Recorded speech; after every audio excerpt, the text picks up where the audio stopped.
자, 여러분 이어서 염색체와 유전 현상이라는 걸 보도록 하겠습니다. 염색체라고 하는 것이 발견이 되고 모건이라는 사람이 염색체 유전자가 있어라는 얘기를 하게 됐거든요. 자, 그래서 염색체상의 유전자가 있어라는 그 주제를 가지고 좀 얘기를 하면서 제가 밑에 보면 가계도도 있거든요. 그래서 가계도에 대한 얘기도 같이 하도록 하겠습니다. 자, 먼저 염색체에 대한 얘기를 좀 먼저 하고요. 그 다음에 가계도에 대한 얘기를 하고, 그럼 염색체에 유전자가 있다는 걸 알았으니까 그 다음 얘기는 연관의 얘기로 넘어가요. 자, 먼저 모건이라는 사람이 실험했던 걸 보면서 야, 모건이라는 사람이 염색체 유전자가 있어라는 걸 얘기했던 걸 보도록 합시다. 자, 모건이라는 사람이 실험을 했어요. 어떤 실험을 했냐면 초파리 갖고 실험을 했습니다. 자, 초파리는 암컷과 수컷이 나눠지기 때문에 멘델 유전과는 다르게 성별을 구분해서 실험을 했었어요. 그렇기 때문에 염색체의 존재가 중요함을 사실은 알게 됐습니다. 자, 여기 보시면 흰 눈과 붉은 눈인 개체를 교배해요. 일단은 성별 생각하지 마시고 오십시오. 자, 그럼 전부 다 붉은 눈이 나왔다는 거예요. 자, 그럼 우성이 뭐예요? 붉은 눈이죠. 자, 그 다음 이해를 자가교배하듯이 자매교배했어요. 그 자매교배라고 하는 것은 자가교배와 똑같은 표현이거든요. 자매교배라는 말과 자가교배라는 말은 같은 말이라고 보시면 돼요. 즉 같은 유전자 함께 교배한다는 겁니다. F1끼리 교배도 마찬가지. 자, 그랬더니 붉은 눈과 흰 눈의 비율이 3대1이 나왔어요. 여기 이제 2대0으로 좀 바꿔주시고요. 그러면 3대1이 나오시죠. 3대1. 자, 그럼 여기까지만 보면 멘델 유전과 똑같은데 모건의 실험은 뭐냐면 성별을 구분해서 했다는 겁니다. 그럼 성별 구분이 어떻게 되냐면, 자, 얘는 흰 눈이었어요. 전부 다 수컷입니다. 자, 이건 X염체 이제 있는 유전자이기 때문에 XW를 표현했습니다만 수컷이 일단 흰 눈임을 좀 주목해 보시고요. 그 다음 붉은 눈은 암컷이었습니다. X의 W 플러스로 표현한 게 붉은 눈의 유전자를 표현한 건데 일단은 붉은 눈임을 좀 주목해 주시고요. 그 다음 이 둘을 교배했더니 어떻게 나왔냐면 전부 다 붉은 눈 나왔는데 그 다음에 교배를 했더니 성별에 따라서 암컷과 수컷 성별에 따라서 표현형의 비율이 다르게 나오더라라는 걸 발견한 겁니다. 알겠어요? 자, 모건의 사람이 이걸 보고 생각했다는 거예요. 아, 염색체 유전자 있는 것 같아. 우린 당최 모르겠는데 이 사람은 천재니까 알았나 봐요. 그럼 어떤 이제 얘기를 하냐면 모건의 사람이 결론이 이래요. 자, 유전자라고 하는 것은 염색체에 있다. 그지? 유전자라고 하는 것은 염색체에 있다. 유전자라는 것은 염색체 위에 있다. 즉 염색체와 연관이 되어 있다라고 얘기를 하는 겁니다. 자, 왜 그런 거 하니? 그 당시에는 성염색체라고 하는 것이 발견되어서 성염색체에 따라서 성별이 결정되는 것을 알았어요. 자, 그런데 우리가 아는 유전 현상이라고 하는 것이 성에 따라 표현형이 다르게 나오니까 아, 이건 염색체라고 하는 것에 있는 게 아니겠는가라고 생각을 하고 옆에다가 이렇게 적을 수가 있었던 거죠. 그래서 모건이라는 사람의 생각대로 실제로 그렇게 나왔다는 거예요. 자, 눈의 색깔 결정한 유전자는 X염체에 있어서 X염색체상에 있어서 X의 W의 Y로 표현하죠. 이게 흰 눈. 자, 근데 X의 플러스로 되어 있는 애는 X의 플러스 그냥 W만 있는 애에 비해서는 우성인 거죠. 즉 빨간색 눈은 흰 눈에 대해서는 우성인 거다라는 얘기를 할 수가 있는 거예요. 그럼 이 둘을 교배한다고 했을 때 수컷은 전부 다 요거, 그지? X의 W 플러스가 나오는데 암컷은 자, 요거 가져오기 때문에 얘하고 만나면 X의 W 플러스와 W가 나오죠? 자, 그 다음 얘들을 교배하는데 자, 퍼네스 아큐를 그래서 한번 생각을 해보자면 수컷과 암컷을 나누어서 생각을 했을 때 수컷의 경우에는 X의 W의 플러스하고 Y, X의 W 플러스하고 X의 W가 나오는 거거든요. 그래서 어떻게 된다? 얘는 빨간 눈이죠. 얘도 빨간 눈입니다. 이 하나가 있기 때문에 빨간 눈. 그 다음에 얘는 빨간 눈하고 흰 눈이 있는 거잖아. 그래서 보면은 아, 빨간 눈이 얘네 3개고 얘만 흰 눈이야. 3대1 비율로 나왔는데 성별에 따라서 보면은 수컷은 1대1의 비율로 암컷은 2대0의 비율로 빨간 눈이 많다는 얘기죠. 그죠? 자, 이렇게 모건이라는 사람이 얘기할 수 있었다는 겁니다. 자, 그럼 우리는 이런 교배 실험을 했을 때 야, 이 교배 실험 결과를 보니까 유전자는 어느 염색체에 있는 것 같아 라는 말을 해야 되거든. 그렇잖아. 우리가 이제 문제를 푼다 생각하면 모건의 생각은 그렇게 알았고 우리가 이제 문제를 푼다고 생각할 때는 이 교배하는 실험들을 봤을 때 여러분들이 문제도 물어볼 거야. 이 실험 봤을 때 염색체가 어느 유전자가 어느 염체에 있는 것 같아? 라고 물어본단 말이에요. 그걸 답할 수 있어야 돼.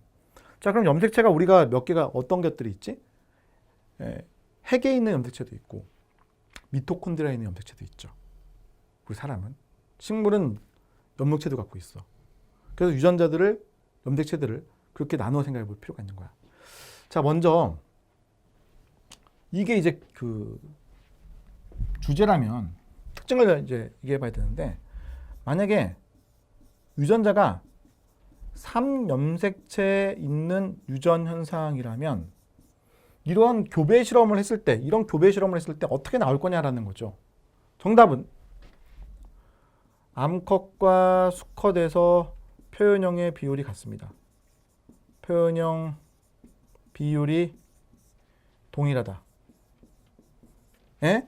이게 바로 상염색체 유전이에요. 즉 성에 따른 결과가 안 나타난다는 거죠. 간단하죠. 왜냐하면 남성, 여성 둘 다 똑같이 아버지 어느부터 똑같은 염체를 받는 거잖아. 상동 염체로. 그러니까 성별에 따라서 표현형의 비율이 다르게 나타나지 않는 거예요. 멘델 실험이 그런 거예요. 암컷, 수컷 만약에 나눌 수가 있었다면 전부 다 3대1 비율이 똑같이 나온다. 네? 알겠어요? 자, 그런 것들이 전부 다 뭡니까? 상염색체 유전인 거죠. 그럼 우리는 이제 성염색체 유전을 말할 텐데, 성염색체 유전 중에서 X염색체 유전을 우리가 반성유전으로 표현하고, 반성유전이라고 표현하고, X염색체 유전, 한성유전이라고 표현하는 것이 있는데, 한성유전이라고 하는 것은 Y염색체 유전인 거거든. 이렇게, 그지? 반성유전과 한성유전. 그럼 반성유전이라고 하는 것은 X염색체 유전이라서 어떻게 돼요? 성별에 따라 표현형의 비율이 다르게 돼. 왜냐면 암컷, 즉 여성은 X가 2개고 남성은 하나밖에 없으니까. 그지? 그럼 이형자법자를 가질 수 있는 여성에서는 표현형이 달라질 수가 있는 거죠. 결국 암컷이냐 수컷이냐에 따라서 표현형의 비율이 달라요. 그럼 다시 이 그림 보자고. 다시 이 그림을 보자고요. 자, 멘델이라는 사람이 암컷, 수컷 막 나눠가지고 실험을 했어.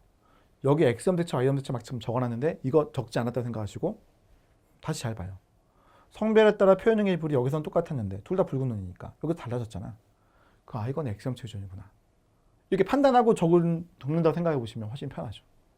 알겠죠? 그러니까 모건이라는 사람은 이걸 알고 있었던 거죠, 사실은. 그래서 성별에 따라 표현형의 비율이 다르다는 것은 X염체에 있다고 생각했기 때문에 이렇게 적을 수가 있었던 거예요. 그러니까 여러분도 똑같이 하시면 돼. 문제에서 교배 실험을 했어. 교배 실험을 했는데 결과 어떻게 나왔어? 성별에 따라 표현형의 비율이 다르게 나와 있어. 그럼 뭐라고 생각하면 돼요? X염체 유전이구나. 생각하고 접근하면 되는 거지 뭐. 간단하죠? 네. 자, 그런데 만약에 성별에 따라 표현형이 다르지 않아요. 똑같아. 그럼 뭐야? 이건 상염색체에 있는 거니까 염색체 뭐 1번 염색체 A하고 B라는 유전자 같이 있어. 뭐 이런 식으로 적을 수도 있겠지만 굳이 뭐 이렇게 할 필요 없지 뭐. 이렇게만 적어서 표현을 해간다는 거죠. 염색체를 표기 안 하고. 자, 한성유전이라고 하는 것은 Y염색체 유전을 말한다. 그럼 Y염색체 유전이라고 하는 것은 한쪽 성에만 있는 거를 표현한 거야. Y염색체. 그럼 어떻게 된다? 수컷들의 표현형이 동일하게 나온다는 게 특징이죠. 수컷들의 표현형이 동일하게 나온다는 게 특징이에요. 그치? 이게 한성유전이지. 왜냐면 Y염색체 유전자가 있으니까 그 Y염색체를 가지고 있는 애들은 표현형이 똑같게 나온다는 거죠. 암컷들은 안 갖고 있으니까 또 똑같게 나오겠지. 자기들끼리는. 자, 그 다음 마지막에 뭐다? 미토콘드리아 유전이죠. 미토콘드리아 유전. 자, 그런데 이 미토콘드리아 유전을 이렇게도 불러요. 모계 유전 또는 세포질 유전이라고 부를 수가 있습니다.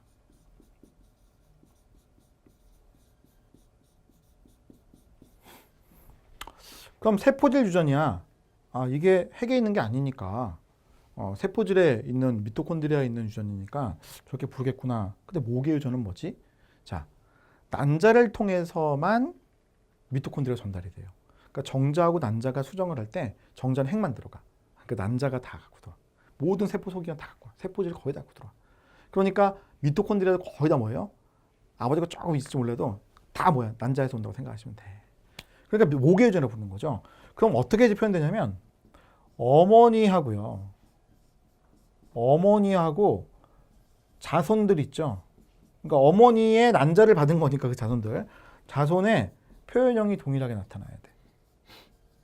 어머니와 그 자손의 표현형이 동일하게 나타나야 돼. 이거를 우리가 미토콘드리아 유전 또는 모계 유전, 세포질 유전이라고 얘기를 한다는 겁니다. 그럼 교배 실험을 봤을 때 그렇게 판단하면 되는 거죠. 자, 어머니가 붉은 눈이야. 자손 다 붉은 눈이야. 좋아. 여기까지 좋아. 어머니 붉은 눈이야. 자손 다 붉은 눈 아니잖아. 그럼 미토콘드리아 유전이 아니구나. 이렇게 판단할 수 있는 거예요. 알겠어요? 자, 어려운 거 아니죠. 자, 그래서 우리가 이 방식만 딱 머릿속에 넣어놓고 있으면 좀 편하게 접근이 가능하다라는 겁니다. 알겠죠? 자, 이렇게 해서 모건이라고 하는 사람이 염색체상의 유전자가 있다는 걸 밝혔고, 우리는 교배 실험을 통해 가지고 어느 염색체상의 유전자가 있어 하고 막 현상들을 물어볼 수가 있을 텐데, 그렇게 나오게 됐을 때 여러분 좀 편하게 접근하시라고 제가 요령 좀 알려드렸습니다. 자, 이제는 가계도를 볼 건데, 가계도가 좀 비슷한 개념이 좀 들어가 있어서 제가 묶어서 강의하고 있어요. 자, 이번엔 가계도를 보겠습니다, 여러분.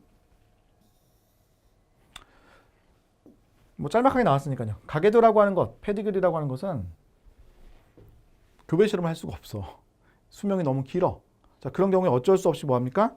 어쩔 수 없이 우리는 가계도라는 걸 그려가지고 이미 있는 애들만 갖고 그 상태를 판단해요. 그래서 유전 현상이라는 거를 이해한다는 거죠.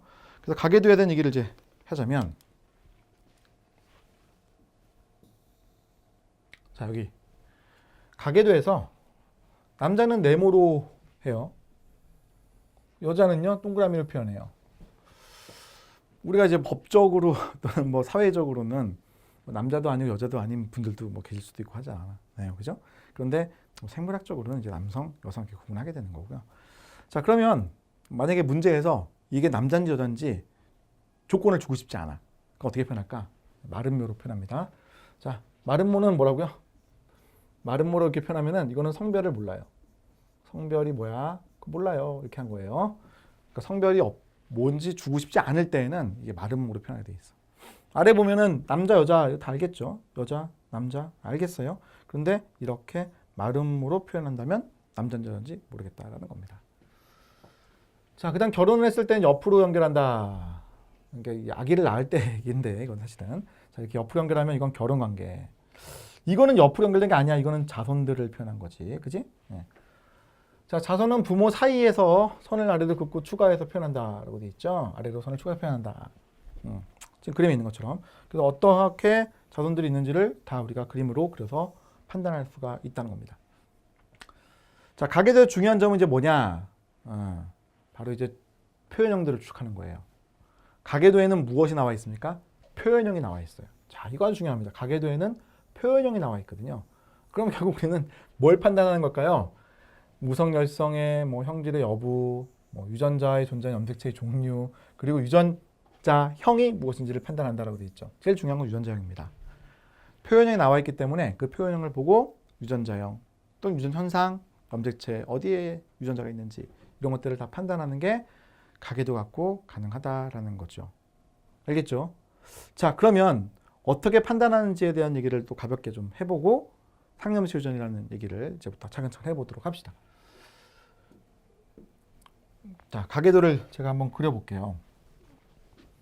남자하고 여자하고 결혼을 했어요. 그리고 자녀를 낳았어요.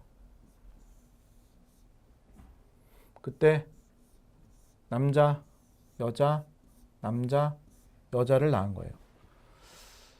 자, 가계도에서는 부모 세대, 자손 세대 이렇게 하지 않고 1세대, 2세대, 3세대 순으로 가요. 만약에 이 친구가 결혼을 이렇게 예를 들어서 이렇게 했다면 그럼 이 친구의 자손을 이렇게 표현할 수가 있을 거예요. 자, 이런 식으로 여기 다 표현할게요.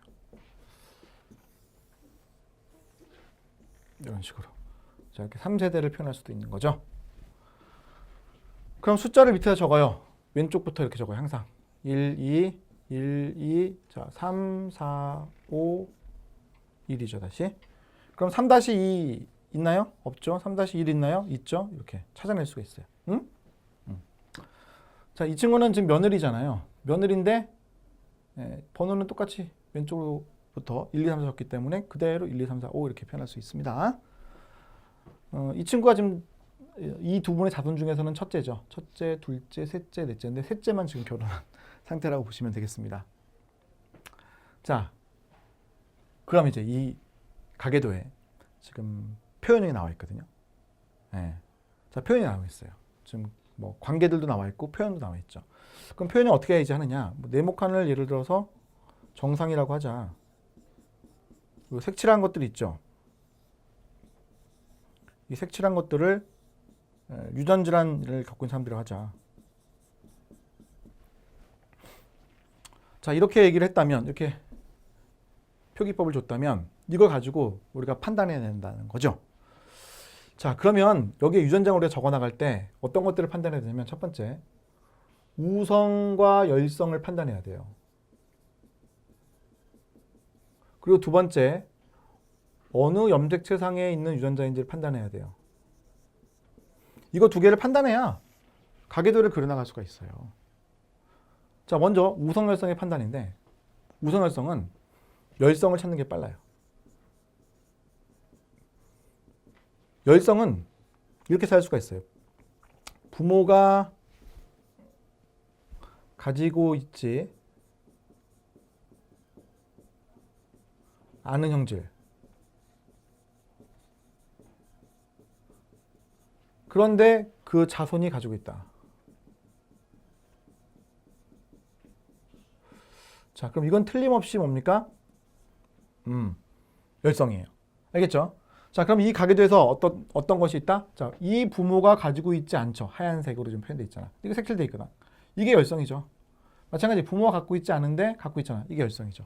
그러니까 결국은 부모가 갖고 있지 않은데 자손이 갖고 있다는 것은 부모에게서 나타나지 않았었던 뭐예요? 열성 형질이 다음 세에 넘어가서 발현이 됐다고 보시면 되는 거예요. 알겠지? 이거. 자, 그럼 만약에 이게 이렇게 되어 있었다면, 제가 이거 일부러 색칠하는 거 이렇게 되어 있었다면, 그러면 이제 몰라요. 어느 게 우성인지 열성인지 그때는 알 수가 없어. 저렇게 해놓으면, 그지? 저건 알 수가 없는 건데, 이런 식으로 되어 있으면 안다는 거죠. 그럼 저거 알 수가 없으면 어떻게 하느냐? 그건 이제 두 가지를 다 고려해서 풀거나 아니면 문제 조건을 줘요. 그렇게 가는 건 너무 심하기 때문에 문제 조건을 주는 거예요. 만약에 안 주면 그때는 두 가지 다 고려해서 이럴 수도 있고 저럴 수도 있다고 생각해서 문제를 풀어가야겠죠. 자, 두 번째는 염색체 이제 판단이에요. 우리 아까 교배 실험했던 거에 비슷하긴 한데, 자, 네 가지 경우가 있었죠. 상염색체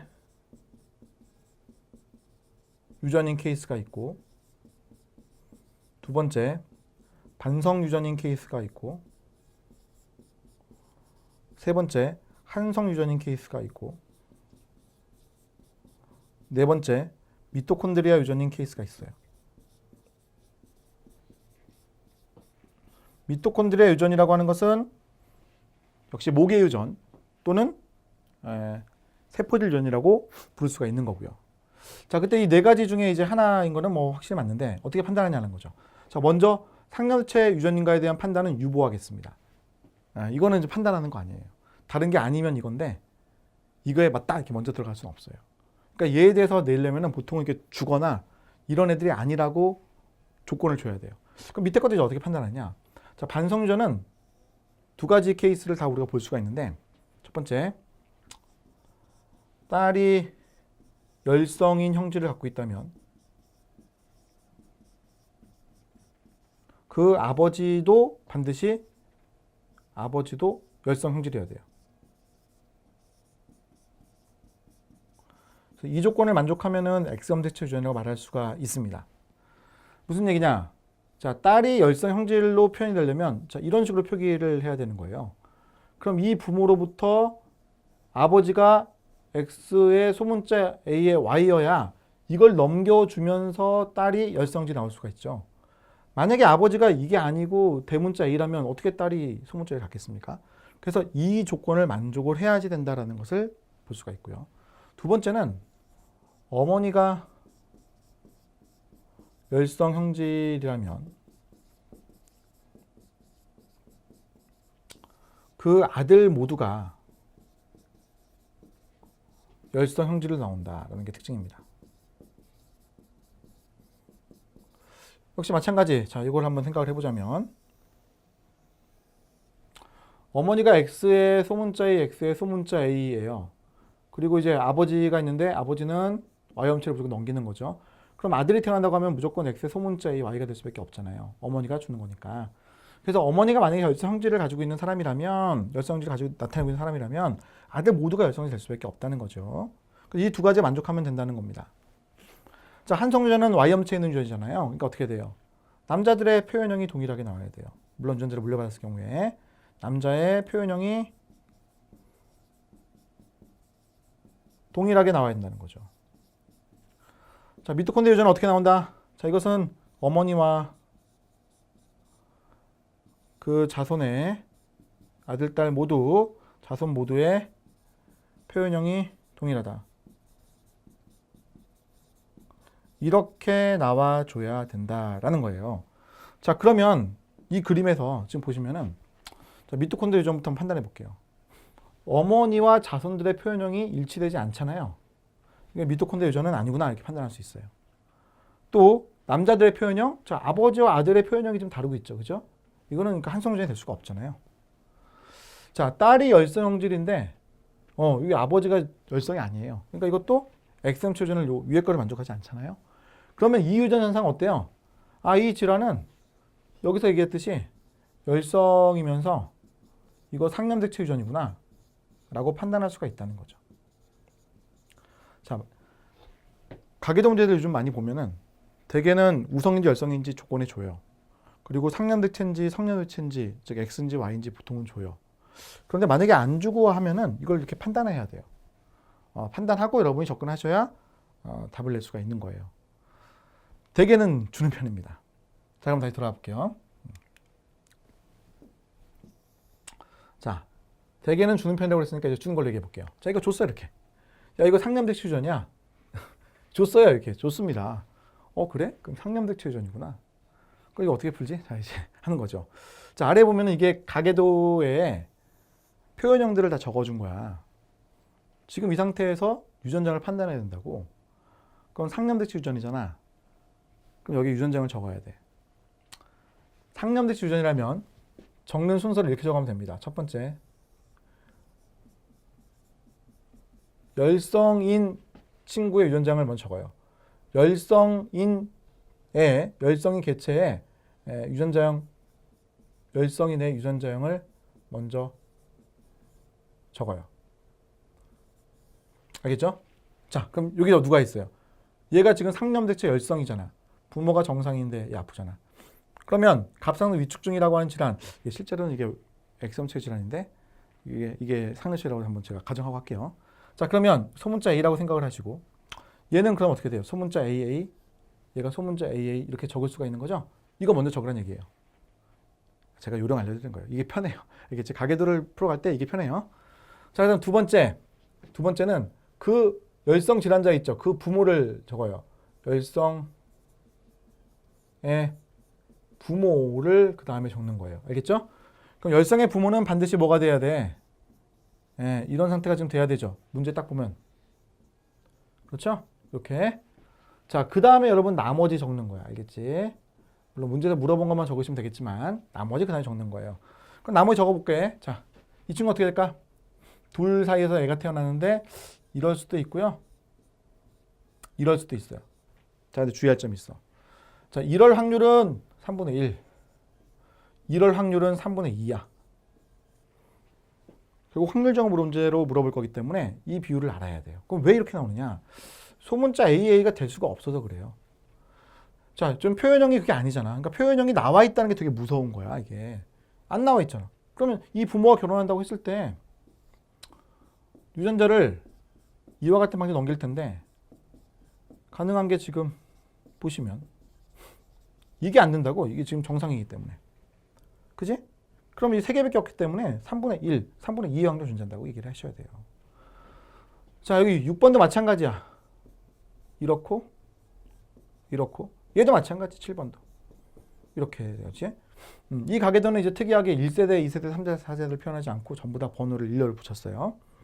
자, 그럼 얘도 마찬가지예요. 3분의 1의 확률과 3분의 2의 확률, 3분의 1의 확률과 3분의 2의 확률로 온다고 말을 해야 된다는 거죠. 자, 근데 얘는요, 알 수가 없어. 이건지 알 수가 없다고. 비율도 몰라. 왜? 갑자기 결혼하고 치고 들어왔잖아. 자녀들 보게 되면은 무조건 이건데, 왜냐면 아버지가 지금 이렇게 나왔으니까 무조건 이건데 이 어머니를 알 길이 없는 거네. 그지? 네. 그래서 이거를 이제 풀 수 있는 방법은 지금 상황에서는 없는데 여러분 나중에 하디 와인버그의 평형을 알게 되면은 그 비율을 가지고 문제를 풀어갈 수는 있어요. 그래서 하디 와인버그의 평형은 이와 같은 비율을 집어넣을 수 있다는 걸 조금 염두에 두시고 제가 마지막에 하디 와인 평을 제가 공부할 때 그때 강의할 때 이 얘기가 어떻게 돌아가는지를 제가 한번 적어드리도록 할게요. 알겠죠? 자, 상념대체 유전인 가계도를 그릴 때는 저 순서대로 풀어가시면 유전장을 쉽게 적을 수가 있고요. 그 과정에서 비율을 좀 주의하셔야 돼. 알겠지? 그것만 주의하시면 문제 푸는데 크게 어려움 없다. 자, 이번엔 반성전입니다. 자, 반성전이라고 하는 것은 X염대체상에 있는 유전자를 말해요. 실제로는 이 현상은 아닌데 수능 이렇게 한다고 돼 있죠. 근데 수능뿐만 아니라 우리나라에서 보는 모든 문제가 다 그러니까 이렇게 알고 갑시다. 실제로는 그 상념대체상에 있는 유전 현상인데 성호르몬, 즉 X염대체의 그 영향을 받아가지고 나타나는 현상이에요. 그런데 반성전을 이렇게 표현한 경우가 워낙 흔하고 하니까 또 생명이라든지 이런 케이스도 있어서 그냥 반성전은 X유전 현상이라고 보고 접근해 주십시오. 대표적인 케이스는 혈우병과 생명이라고 알려져 있고 특히 생명에 대해 출제를 되게 잘하는 편이죠. 자, 아래쪽에 생명에 대한 얘기를 쭉 해놨어요. 정록생명이라고 좀 되어 있는데 X염대체가 이렇게 있으면요. X염대체에 원추세포라고 하는 요 세포가 있어요. 죄송합니다. 그 눈에 원추세포라는 세포가 있는데 그 원추세포라고 하는 세포에 로놉신이라고 하는 빛을 인지할 수 있는 광수용체가 있고 그 로놉신이라고 하는 수용체에는 옵신이라는 단백질이 있어요. 그래서 그 옵신이라는 단백질이 어떤 옵신 단백질에 따라서 청옵신 단백질도 있고 녹옵신 단백질도 있고 그리고 적옵신 단백질도 있거든요. 근데 이때 청옵신 단백질은 이건 상념대체상에 있는 유전자인데 이 둘이 이제 X염대체상에 있어가지고 이 둘이 같이 있다라는 겁니다. 그래서 X염대체에 이렇게 청옵신 이건 없지만 적옵신과 녹옵신이 이제 같이 있는 모습이거든요. 청색은 7번에 있다고 되어 있죠. 자, 그래서 이 둘 중에 하나가 없어지게 되면은 녹색과 적색을 구분하지 못하게 되는 거예요. 그렇기 때문에 정록생명이라는 게 걸리게 됩니다. X염대체는 뭐 2개가 있는 거잖아. 여성의 경우에는. 그래서 이게 열성 유전이라는 것도 알게 됐죠. 그래서 아래에 보시면 이제 그런 얘기를 쭉 해놨는데 뭐 크게 어려움은 없고 밑에다가 바로 한번 예를 보도록 하겠습니다. 자, 그러면 만약에 X염대체 유전 현상이라면 가계도를 보고 어떻게 우리가 또 적어나갈까라는 걸 한번 생각해 볼게요. 자, 반성전 좀 위에다 적어도 좋고요. 반성 유전일 때는 어떻게 그럼 적어나갈까? 첫 번째, 질환자를 먼저 적어요. 열성이든 뭐 우성이 됐건 질환자를 먼저 염색체 표기를 해요. 유전자를 표기를 해요. 그 다음 두 번째는 남자들을 적어요. 남자는 X염체 하나밖에 없으니까 적기 쉬워요. 그 다음 세 번째는 이제 나머지 적는 거예요. 이 순서로 하시면 여러분 편하고 내용 볼게요. 자, 얘가 생명인데 지금 남자들만 아파요. 더 쉬워졌어요. 자, 어떻게 돼요? 자, 생명이라고 하는 것은 X의 스몰 a로 적읍시다. 그리고 정상이라고 하는 것은 X의 대문자 a로 적도록 할게요. 그럼 먼저 질환자 적는 거니까 X의 소문자 a의 y, 여기도 X의 소문자 a의 y, 이쪽도 X의 소문자 a의 y를 적을 수가 있었죠. 자, 그럼 두 번째는 남자를 적으라고 했으니까 남자는 다 정상이니까 X의 대문자 a의 y, X의 대문자 a의 y. 제가 항상 이렇게 아래에서 위로 적고 있죠. 네, 이렇게 적는 게 편해서. 또 제 단연간의 경험에 따르면 이렇게 적는 게 답내기가 훨씬 더 편합니다. 적기도 편하고요. 자, 그래서 아래에서 항상 위로 적는 게 제 습관이에요. 자, 그럼 이제 나머지 적으면 되는 건데, 자, 여기부터 해볼까요? 자, 이 친구 딸이 정상이야. 아버지는 이거 주는 거니까 X의 대문자 A 정상이어야 되니까 아버지가 줬을 테니까 X 소문자 A가 되겠죠. 네, 이렇게 우리가 표현할 수 있잖아요. 그럼 이쪽 3번이라고 지금 적은 사람은 X의 대문자 A 하나는 있는데 다른 하나가 뭔지는 알 수가 없다는 겁니다. 그럼 이거 알 수가 없으니까 또 어떻게 할 수 있다고요? 물론 하디 와인버그의 평형이라고 하는 걸 이용해가지고 이 친구가 어떤 유전자를 가질지에 대한 얘기를 할 수가 있을 거예요. 근데 이 얘기는 지금은 좀 놔두었다가 나중에 보도록 하겠습니다. 하디 와인 평형을 가지고 이 친구가 대문자 A를 가질 확률 또는 소문자 A를 혹시 가지고 있을 확률을 계산해 볼 수는 있습니다. 자, 이 친구는요. 아버지가 정상이니까 질환자 주는 거니까 자기는 정상이어야 되고 대문자에 소문자가 되겠죠. 자, 그리고 이 친구인데 이 친구를 보게 되면은 아버지가 정상을 갖고 있으니까 X에 일단 대문자를 줬는데 아들한테 소문자를 줘야 되거든요. 그러니까 X에 소문자를 분명히 갖고 있어야 돼요. 자, 이 친구는 아들이 아프니까 X에 대문자 A하고 X 소문자가 하나 있어야 되겠죠. X에 소문자를 넘길 때 이쪽에 Y가 넘어간 거니까. 자, 그럼 이 친구 한 명 빼고는 전부 다 제가 뭡니까? 네, 유전장을 적을 수가 있었던 거죠. 자, 이와 같은 방식으로 적을 수가 있습니다. 가계도는 거의 둘 중에 하나예요. 상염대체 유전이 나오거나 아니면 X염체 유전이 나오거나 거의 둘 중에 하나이기 때문에 여러분들이 이 푸는 요령만 잘 익혀놓으시면은 크게 어렵지 않습니다. 여기에 연관과 교차라는 내용이 좀 들어가고 약간 이제 그 여러 가지 유전 현상들 더 배우면서 조금 더 어려운 게 들어가는 것 뿐이지 사실 뭐 크게 차이는 없다고 보시면 되거든요. 자, 다음 얘기를 해볼게요. 자, 혈우병. 자, 혈우병은 조금 주의를 해야 되죠. 혈우병은요. 자, 왜냐면 혈우병은 치사유전이기도 하기 때문에 그렇습니다. 자, 치사유전이기 때문에 혈우병이 될 수 있는 여자는 태아 때 사망하는 게 특징이에요. 그러면 여자는 어떻게 돼? 혈우병이 태어날 수가 없는 게 특징이죠. 남자만 혈우병이야. 남자는 정상이거나 X'I입니다. 혈우병이거나 둘 중에 하나예요. 근데 여자는 정상, 자, 이거 보인자라고 하는 정상이죠. 이건 사망이에요. 태어나지 않아. 그러니까 여자는 정상밖에 없죠. 그죠? 혈우병 유전자를 가지고는 있죠. 이 친구 혈우병 유전자를 가지고 있잖아요. 그러니까 보인자라고 불러요. 보인자. 혈우병 유전자를 가지고 있다. 혈우병은 아닌데 혈우병 유전자라고 하는 것을 보유하고 있다. 그래서 보인자죠. 잠재성 또는 보인자. 그러나 정상이다. 자, 다음은요. 한성유전에 대한 얘기예요. 한성유전.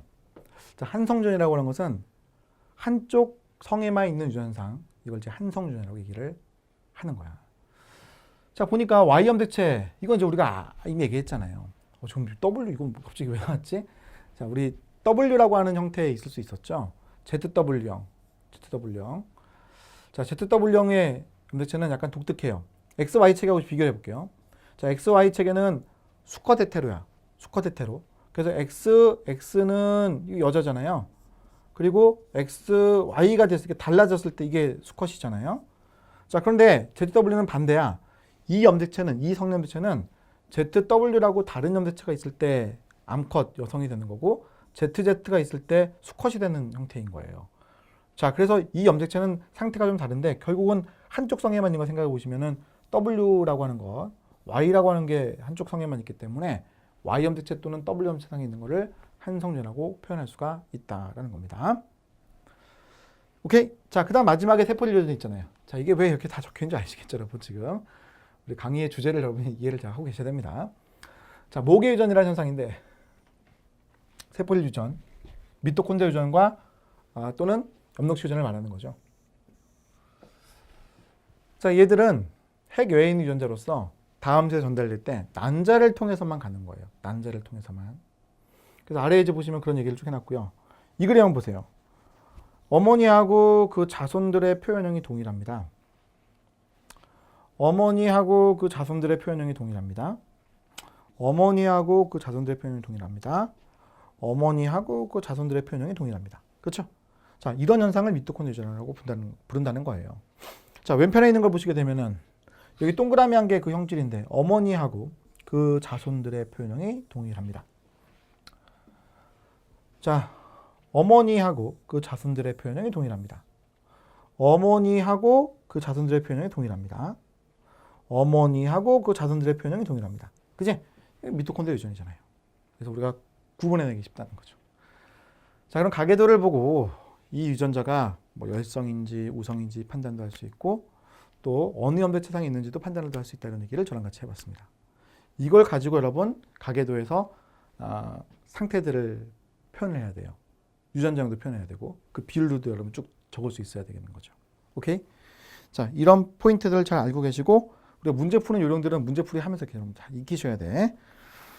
자, 다음은 치사유전에 대한 얘기가 나와 있는데 자, 이제 유전학에서 여러 가지 유전상들 들어가기 전에 마지막 내용이에요. 여기 X형체 불활성화부터는 여러 가지 유전상들에 대한 얘기들을 할 때 제가 다뤄드리려고 하고 그 다음 얘기는 연관교체로 넘어갈 거거든요. 자, 이번 시간에 이게 마지막 얘기가 될 것 같아요. X형체 불활성화부터 몇 가지 유전상들은 제가 따로 더 말씀드릴 게 있어요. 자, 치사유전이다. 자, 치사유전은 어떤 게 치사유전? 죽는 게 치사유전이에요. 죽어? 표현형이 되게 무서워. 죽어요. 자, 그럼 죽는 것 중에 대표적인 게 뭐가 있냐면 열성 치사유전이라는 게 있는데 죽는데 자꾸 웃어버렸네. 죄송합니다. 자, 혈우병이죠. 혈우병. 자, 이 혈우병이라고 하는 이 질환은 열성 치사유전이야. X 프라임 여잔데 이거 사망하잖아요. 태아 때 사망. 안 태어나는 거지. 못 태어나요. 남자는 어떻게 돼? 태어날 수 있어. 남자는 사망이 아니야. 이게 약간 독특한 거죠. 이게 독특한 거예요. 원래 열성 치사면 이것도 죽어야 될 것 같은데 아니 안 죽어. 남자인데 이거 안 죽는다고. 혈우병에 걸리는 거지. 어쩔 수 없이 이거 외워야 돼. 뭐 어쩔 수 있나 이거. 외우는 수 100개. 자, 두 번째는 우성치사유전인데 우성치사유전 대표적인 게 뭐라고 했습니까? 헌팅턴 무도병이라고 하는 질환이 있다고 그랬었죠. 이것도 엄청나게 유명한 질환인 거예요. 왜냐면 얼마나 끔찍해요. 이 유전자가 있기만 하면 죽는데. 그래서 유명해졌습니다. 우리나라에는 이런 게 흔치 않죠. 이게 저쪽 남미 쪽에서 조금 있는 그런 질환이거든요. 그럼 무조건 죽는 건데. 헌팅턴 무도병이라고 하는 유전자를 대문자 H라 표기하자. 그럼 H도 죽고 H도 죽고 이렇게 해도 죽잖아. 그러면 유전자를 다음 세대 못 넘길 거 아니야. 이거 유전병인데 왜 이게 무슨 말이야? 자, 이형접합자의 경우에 좀 나이가 들어서 죽어요. 자, 이거는 조기 사망이거든요. 이건 태아 때 사망을 하는 건데 이거는 태어나요. 그리고 죽는 연령대가 좀 심하게 망가지면 10대, 그게 아주 심하게 망가진 게 아니면 한 40대, 50대 초반까지 이때 사망하는 게 특징입니다. 이거 되게 무서운 질환이죠. 그러니까 아기를 낳을 수 있는 거예요. 지금요. 이 유전이 된다는 거죠. 그죠? 자, 이거 왜 그런가 이제 봤더니 이 헌팅턴 무도병을 일으킬 수 있는 유전자가 상념대체에 있어요. 이게 상념대체 유전 질환이거든요. 이 유전자가 상념대체 유전 질환인데 여기에 DNA라고 하는 연계서열 안에 그 세 글자로 이루어져 있는 반복 서열이 있거든요. 그 반복 서열의 횟수, 이 수가 중요한 거예요. 이 되게 무서운 질환이야. 그러니까 반복 서열이 뭐 CAG라는 서열이 연속적으로 반복이 이렇게 막 되면요. 그 반복된 서열수라고 하는 것이 높으면 높을수록 조기 사망합니다. 제가 10대 때 죽을 수도 있다고 그랬는데 100번 이상 반복되잖아요. 그럼 거의 10대 때 죽어요. 그런데 만약에 한 40번에서 50번 정도 그 서열이 반복되잖아요. 그럼 40대에 죽어요. 근데 평균적으로 보면 한 30대, 40대에 죽는 일들이 많다라는 거 알려져 있어요. 상당히 이제 무서운 질환이죠. 자, 그래서 보면은 헌팅 무도병이라고 하는 그 유전자 H를 표현한 것이 이렇게 동형접합이 되건 이형접합이 되건 다 죽을 수 있다는 겁니다. 그러니까 우성치사유전인데 이런 질환은 유전자 H의 그 산물인 독성 단백질이 뇌에 축적되어 죽는 것이라서 이게 반복해서 많을수록 독성이 더 강하기 때문에 더 빨리 죽는다고 보시면 되겠습니다. 자, 이렇게 해서 제가 가계도라는 것을 가지고 또 염색체라는 걸 가지고 현상들을 좀 설명을 드렸어요. 그리고 이제 문제를 푸는 툴을 배우신 거고 그 툴을 적용해 보시는 필요성이 있습니다.